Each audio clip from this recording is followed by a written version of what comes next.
What is up, guys? Welcome back to JB Breaks Free. I hope you're having a great day. I know I'm trying to break free today. I hope you are too, doing whatever you can, striving just a little bit. Today, I side hustled, did some Instacart this morning. It was one of those mornings where it was kind of a beatdown. I did 4 batches, only made like $45. I did a lot for no tips. I had myself in tricky situations. The first batch was a $20 batch. It was like 40-something items. It was the first thing in the morning, and I didn't really mind that it wasn't a tip, and it was even a bit of a drive. But that did set the tone. I'm coming back, and there was like this $11 batch, and I'm like, okay, I'll be at 30, whatever. It's not a big deal. I do it, and then there's an add-on, of course, and I didn't realize it was a double add-on. I didn't realize, and I knew there was flowers on it, which is always a red flag for me for Instacart. And there was one order with one thing, and that always turns into a nightmare if that one thing is gone, and it was some like mallard duck breast at Wegmans that I've never seen before. Anyways, I'm assuming the guy didn't really like his flowers, and I'm assuming that, I got a 2-star review too by I think the duck mallard lady, and this is a lady who never tips. I've been to her house several times, and it was, for that amount of work and trouble, it was not worth the money in this event. But I did it. I couldn't cancel her batch with the one missing duck breast, and it just kept going round and round. And I was just like, oh man. Finally, she was like, get some gum just to kind of let me move on. It was so frustrating to not be able to contact customer care for Instacart. It was maddening. Anyways, I'm assuming that's the lady who gave me 2 stars. But it was dropped, of course, because of the lowest rating. So, whatever, lady. Try tipping your Instacart people once or twice. That being said, that's not the main topic of today, but I did get out there and try. Doing some cardio today. I am fighting the urge to smoke, trying to break free from nicotine addiction. And I actually did get a little worked up when I saw my ratings today for Instacart. But you know what? I'm not going to do it. I'm not going to be shackled by addiction of nicotine. I'm going to break free from that. Also, I can't control that, so I'm going to let that be. I'm going to cut out any negative self-talk. Just wanted to recap on the day. And the main point of this is going to be about when is enough enough. I've been kind of thinking about this the last few days after having and kind of thinking about what my next financial goal should be. I just had the massive goal of paying off my mortgage, and that was huge. And now, I don't have a target in sight, and it's kind of weird. And I feel like I have a little bit of extra money right now, and I deserve to buy something, whether that's something silly like collecting pins, or something a bit more high-end, like a really high-end sports card. But sports cards haven't even been bringing me joy lately. I don't really watch much of the games. I like to, watch the highlights here and there, and I like some storylines, and I watch football Sunday afternoon, but I'm not running to watch Luka Doncic play or soccer stars that I want to invest in. I'm just not doing it. I got other things going on. So I know that's not going to bring me joy. What I think will bring me joy is I've talked about sealed vinyl albums, but then they're just on the shelf, and I'm not any closer to my freedom. So I've been kind of thinking, what fulfills me more than the sugar high of buying something new? Because everyone gets that little rush. And I think what the main goal of even my mortgage was, and what fulfills me most, is freedom. And I can start to taste it a little bit now. And even the last few years of working towards my freedom and enjoying that process of trying to become a better person in all phases of my life, not just financially. The process of freedom means more to me than the process of putting stuff onto a shelf. And I got these empty record shelves. I don't know if you can see it right here. That's where I used to keep my whole vinyl collection.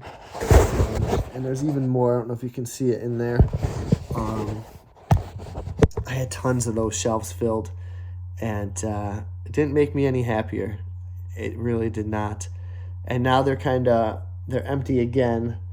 And there's still some nice books on there that are bringing me joy, and I'm looking to read. But my goal, I suppose, realistically, would be to retire at 50. If I wanted to, if I had to. I wonder what will happen when my boss sells the restaurant, or if he's too sick and gets too old to run the restaurant. I think I could do it right now, but I probably won't make that move until I have to, or I'm forced to. I think in my head, like, as far as my wife and I's finances, she has a pension that she'll get at 56 from teaching. That's going to be over $60,000. Our expenses per year is going to be like in the 40s. So we're going to have plenty enough money there. Not to mention, I'm going to always be side hustling. It's not like I'm just going to retire to nothing. Whether that's waiting tables a couple times a week, or doing Instacart, which I really enjoy, or just side hustling in any other ways and stuff that's not even invented yet, probably in the future. My goal is freedom, and my purpose is freedom. My purpose is to live simply, and to not stress about money or finances. And that's a beautiful thing. I bet I know what it's like to stress about money and finances, and I know probably a lot of you do also. And of course, there is still stress about money and finances. Our couches are shot. We need a new kitchen. We sacrificed a lot to get to the point of our lives where if something comes up, we can buy it with cash, and not have any consumer debt. But so my purpose is no stress about money, no stress about finances, no stress in relationships. My wife and I are lucky to have a great connection. Yes, we've had fights before, but nothing too serious. And it's a very good partnership. Relationships with my daughters is my main goal in life. Relationships with my friends and extended family are very important to me. I want to strengthen those bonds. I want to do all that with no clutter. And the stuff I fantasize about is buying stuff, which would just lead to clutter, and it wouldn't bring me any closer to my freedom. And one of the greatest reminders of me to not buy stuff is maybe a rocky day at work, or I feel like my boss unfairly gets on me for no reason, and that brings me home to radically change my life, to keep working towards my freedom. Just to spend as much time with my family, friends as I can. Minimalism is great because the less you need, the more freedom you have. Obviously, we're trading our time for money. And, okay, I want to buy this sealed Beatles record for, $500, $1,000. Yeah, it's going to be cool. It's going to sit on the couch. That's multiple nights, weeks of pay for us. And it's just, is that worth it? I'm not sure. And it won't make me any happier. I know it. Because whenever I have stuff, I still get upset and stressed and anxious. The only thing that makes me less anxious is being productive, working towards my freedom, being productive, keeping the promises I make to myself. I get down when I break the promises that I make with myself, whether that's not to have a cig, whether that's to eat poorly, stay up too late, sleep in, not work out, not try to learn something, not side hustle. That's the sort of thing that's going to get me frustrated, whether I have stuff that I collect or not.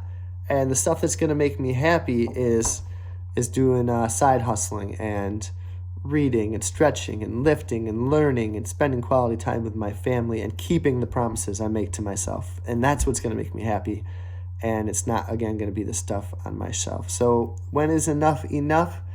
Enough for me is to live simply, peacefully, to find joy in every day, to be aware of every day, awareness of my surroundings, how blessed I am to have an attitude of gratitude, to not let little things fluster me, to keep positive self-talk, to focus on what I can control and to know what I can't control. And to just become better and to break free of the normal things that society says that we need to be happy, because that stuff is not going to make you happy. What's going to make you happy is finding your purpose, focusing that purpose, finding your freedom, breaking free in all phases of your life. And that is when enough will be enough for me, working towards my freedom. And I can see that day when it arrives, when I go out and decide when I want to work, and I don't have stress about money, and I only have things that bring me joy. And I hope this will be a good lesson to my kids one day. I hope they know the attitude that their dad had at this point in my life, and I hope I make my parents proud also. I remember they were a bit skeptical of me in my early 20s, and rightfully so. But, all I want is just freedom, and that's the most important thing that money can buy. And guys, bringing my troubles up to you, my cravings for nicotine right now and sweets, that just shines a light on my issues, and talking about it and reviewing that process is what is going to help me stop. And I hope it helps you too. Let me know, shine a light on what you're struggling to break free from, and then get to work breaking free from it. For the rest of the day, I'm going to do some cardio. I'm going to continue to read, stretch, spend quality time with my family, and probably list some stuff for sale, and just enjoy the day. And I'm grateful for every day that I have, and I'm grateful for another day with you guys. Let's build this break-free community together. Like, subscribe, share this video, and I will see you tomorrow.